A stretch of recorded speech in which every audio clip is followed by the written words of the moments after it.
नमस्कार, मी मधुरा. आज मी तुम्हाला आमच्या घरची होळी तर मी कशी केली साजरी ते तर दाखवणारच आहे. पण माझ्या लहानपणीच्या आठवणी आहेत होळीच्या, त्याही सांगणार आहे. तसेच माझ्या सासऱ्यांच्या जे लहानपणी त्यावेळेस त्यांच्या आजी ज्या होळीतील राखेचं काय करत होत्या, हे तुम्हाला पुढे सांगणार आहे. आणि त्यामुळे व्हिडिओ पूर्ण पहा.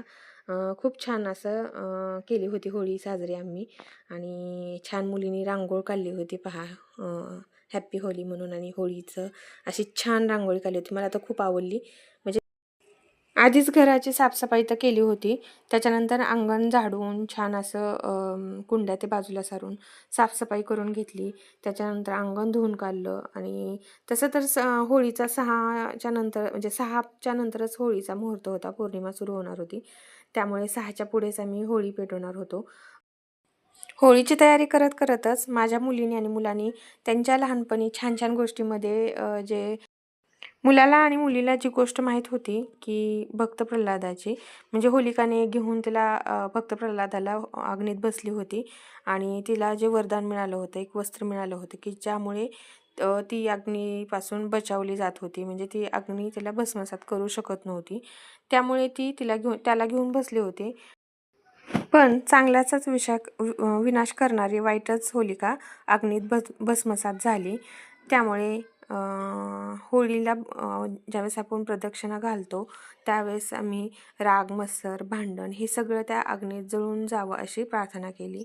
त्यात आम्ही खोबरं पण ठेवत असतो, कारण ते खोबरं जरा 50-60% भाजलं की काढत असतो ते जे होळी पेटवली असते त्यातनं.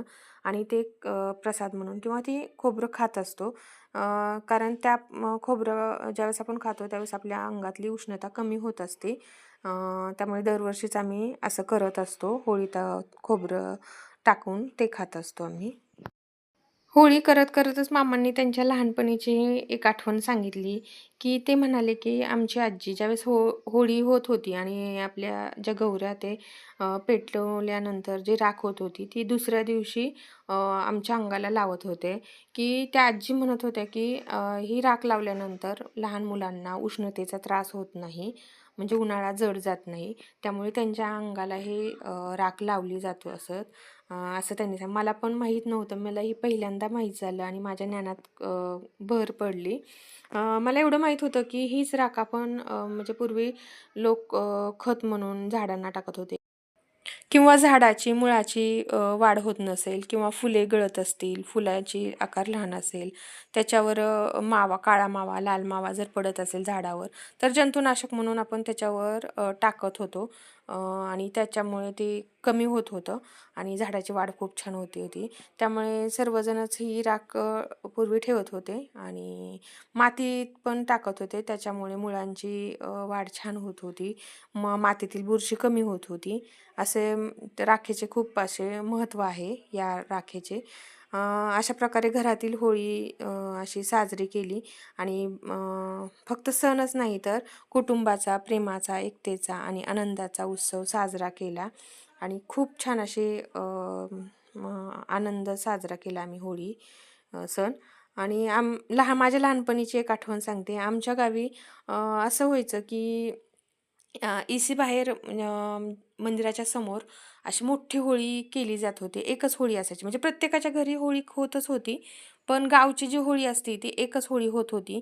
मग त्यावेळेस सकाळपासून लहान मुले, मोठे मुले असे गावातनं सगळ्यांच्या घरून चोरून किंवा त्यांच्या देखतही मोठे मोठे असे लाकडं, ओंडके किंवा वाळलेले लाकडं, त्याच्यानंतर तुरीच्या फांद्या, म्हणजे तुरीचे जे फांद्या त्या असतात वाळलेल्या, त्या सर्व आणत होते आणि मोठी होळी करत होते. त्या दिवशी कोणच त्यांना अडवत नव्हतं की घेऊन जाऊ नका म्हणून. सरळ उचलून घेऊन जात होते आणि खूप मोठी होळी करत होते. त्यामुळे गावात एकता टिकत होती, कारण एकच होळी असल्यामुळे गावातील सर्वजण तिथे येत होते.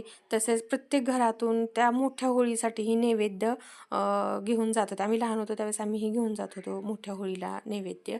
घरी पण आम्ही होळी करत होतो, पण मोठ्या होळीसाठी पण घेऊन जात होतो. आणि त्यामुळे गावात एकता निर्माण होत होती. कालांतरी म्हणजे जसे आम्ही थोडेसे मोठे होत गेलो त्यानंतर असे प्रत्येक गावातील 2-3 ठिकाणी अशा होळी होऊ लागल्या आणि मग त्या त्या भागात असे ते एकत्र येऊन करू लागले. त्यामुळे थोडीशी एकता कमी होत असते. पूर्वीसारखं असं परत राहिलं नाही. आणि अशी छान होळी मुलांनी पूजा करून त्याला दरवर्षीचीच सवय आहे. पहिलं त्याचे बाबा करत होते, पण आता तो मोठा व्हायला लागला त्याचे बाबा पण म्हणले त्यांना पण माहीत असायला पाहिजे की होळी कशी करतात, काय करतात. मुलींनी पण छान असं म्हणजे सगळं तयारी करून दिली. रांगोळी काढली, होळीचं छान मांडून ते दिलं, पूजेचं सामान काढलं. मी तोपर्यंत होळीचा स्वयंपाक करून घेतला होता पुरणपोळीचा, आणि ह्या दोघांनी होळीची तयारी छान केली होती. मुलांनाही माहीत होते आपल्या ही सण कसे असतात, कसे साजरे करायचे असतात. कारण कसं झाले आपले सण हे म्हणजे वेळेच्या अभावी किंवा आधुनिकीकरणाच्या ह्याच्यात थोडेसे पटकन फास्ट व्हावेत असं वाटतं प्रत्येकाला. पण ते सर्व सण ते मुलांना माहीतच पाहिजेत. अशा प्रकारे त्याने छान अशी होळी केली होती. त्यात खोबरं ₹1 नाणे टाकत असतो आम्ही, आणि ते खोबरं नंतर 50-60% भाजल्यावर काढून खात असतो. अशी छान त्यांनी होळीची पूजा करून घेतली, आणि खूप आनंदाने सर्वजण आम्ही बाहेर बसून अंगणात पाहिली. जर होळी आवडली असेल तर माझ्या चॅनलला लाईक करा, शेअर करा, सबस्क्राईब करा, आणि धन्यवाद.